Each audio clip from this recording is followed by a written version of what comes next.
내일 윤석열 대통령 취임식 만찬에는 주요 대기업 총수와의 만남도 예정돼 있습니다. 또 열흘이 지나 조 바이든 미국 대통령 방한 기간에도 기업 총수와의 회동이 추진됩니다.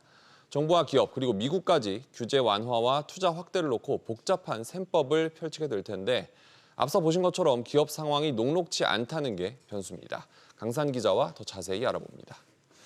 우선 역대 정부 출범 만찬에서 대기업 총수를 초청한 거 이번이 처음입니까? 그렇습니다. 내일 윤당선인 취임식 만찬엔 이재용 삼성전자 부회장과 최태원 SK그룹 회장 등 5대 그룹 총수들과 기업인 80여 명이 참석합니다. 네. 윤당선인이 민간이 끌고 정부가 미는 역동적 경제를 만들겠다고 밝힌 만큼 투자와 고용 관련 당부가 있을 것으로 관측됩니다. 오는 20일엔 조 바이든 미국 대통령이 방한을 한 후 재계 총수들을 역시 만날 예정인데요. 네. 미국 내 신규 투자를 비롯한 반도체와 전기차, 배터리, 또 바이오 등의 안정적인 공급망 구축 등에 대한 협력 요청을 할 것으로 전해졌습니다. 이미 기업들은 대규모 투자 계획을 발표한 상태잖아요. 어떤 것들이 있죠?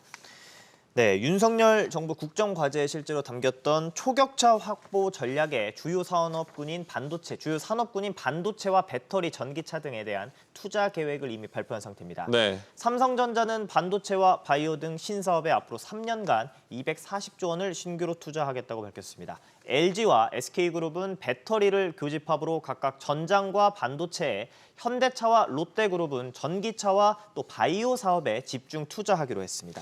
바이든 대통령과의 회담도 예사롭지 않은 일정이긴 합니다. 어떤 의미로 볼 수 있을까요?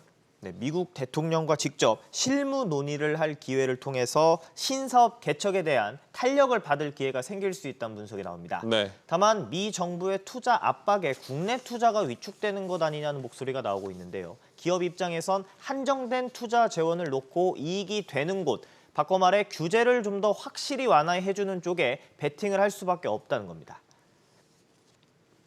지원에는 크게 보면 이제 세제 혜택과 정부의 이제 보조금 지원, 산업을 발전시키기 위한 여러 가지 인프라를 확충하는 거 포함될 수 있겠죠.